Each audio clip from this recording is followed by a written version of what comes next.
Hello guys! Good afternoon. It's me, your one and only, Mariket Flores. Welcome to my channel. So, ngayon guys, update muna tayo sa ating papaya no, for today's video. Kasi, ayan. Guys, nung una kong bisita dito is maliliit pa lang siya. But now, as you can see, sobrang malaki na siya guys. Ayan. No? So, siguro by a couple of days, no? Malalaki na sila. And syempre may puruhan na. Mahinog talaga siya guys. Tingnan nyo. Oh, di ba? Ay. Oh. Oh. No? Ay! Ang laki. May bubuyog guys. Natatakot ako sa bubuyog kasi baka makagat ako, no? So, ayan guys. Tingnan ulit natin ang ating sunflower, no? Kailangan natin siyang i-update para at least alam niyo rin no ang ganap dito sa aking taniman. So guys, dumoble na rin ang laki ng aming sunflower. Oh, oh 'di ba? See? Sobrang laki na siya, guys, no? And ayan, nagustuhan ko talaga siya ngayon kasi hindi lang ang yung flowers yung lumaki, pati na yung height ng sunflower ko. Tumangkad na siya guys ng bonggang-bongga. Before, last day dito lang yan. Tas ngayon, additional 2 dangkal. Di ba? Ang laki guys. Hi Marlita!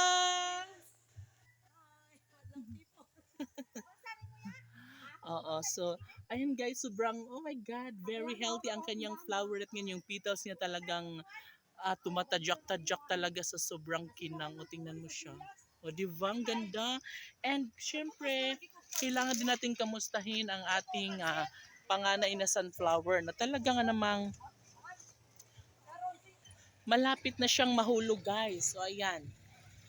Ayan, ano ba to? Ito. Yan, kung makikita nyo, guys, sobrang nangihina na yung petals niya. Parang malalaglag na. And, parang papunta na siya sa talaga, pagka dark na yung kulay niya. So, ibig sabihin na kapag ganyan na, maaari na siyang magkalaglagan yung mga seeds niya sa baba upang sa ganun ay magkaroon din siya ng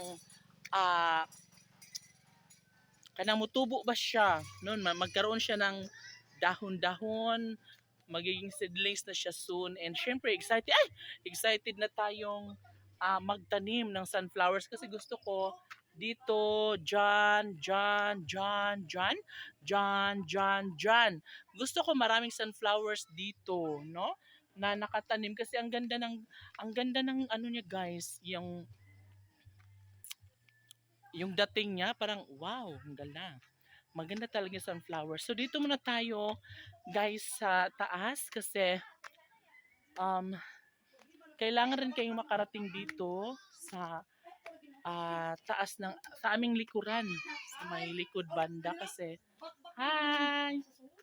Kasi syempre ah nakakahingal no doon sa taas. Porya buyag. And ayun guys, nagtanim kami kagahapon ng mga naga or mga tree planting ba. So ito na siya. Ito. Ito siya. Tapos yung isa nandoon rin. Ano ba yun? Ay, ito pala. Ito. Ayan. And ayan dito naman sa likuran ng ito yung kubo namin guys. Ito yung kubo namin. Ayan, tinutulugan din yan pag mga umaga. I mean, pag tanghali kasi mainit ngayon, di ba? Parang nakakatakot siya, no? Ay! Ay! Ano ba yun? And of course, dito muna tayo kasi parang nakakatakot doon, no? Dito tayo. Parang may mumo doon. So, and yes guys, dito muna tayo kasi parang nakakatakot doon.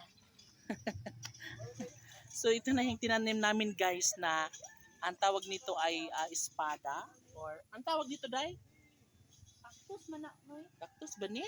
Cactus nga, unsa na siya, uy. Cactus guys, cactus daw. Sibuyas.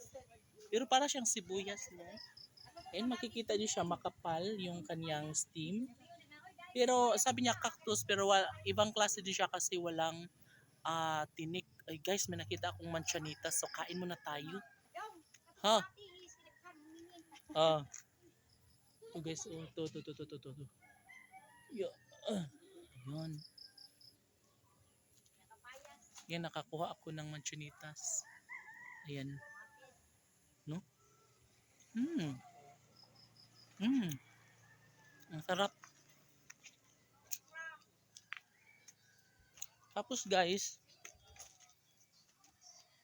ayan, makikita mo rin yung update din tayo sa ating kamatis. Ay malalaki na siya.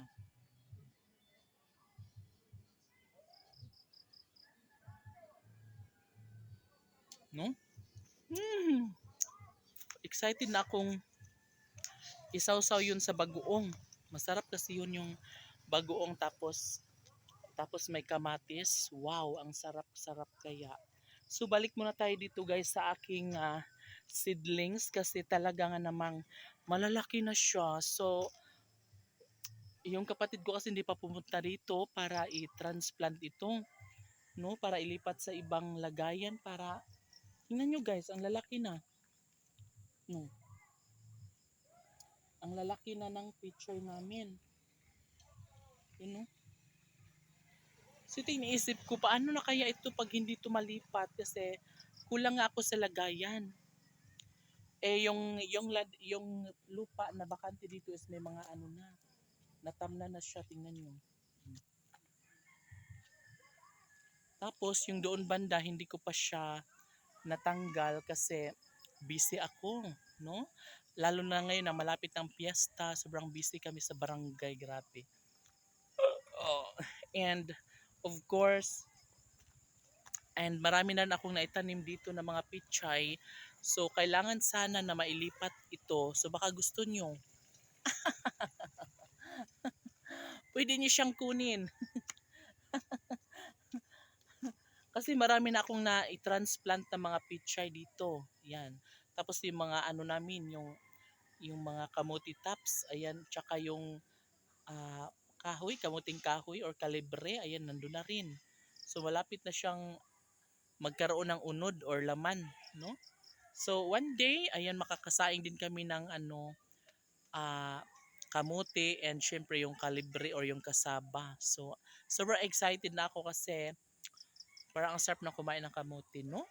So ayun, maraming salamat sa lahat ng mga nag-subscribe at syempre sa lahat po ng mga nanonood sa ating videos. Salamat kaayo, maayong hapon, dalaygon ang Diyos. Bye!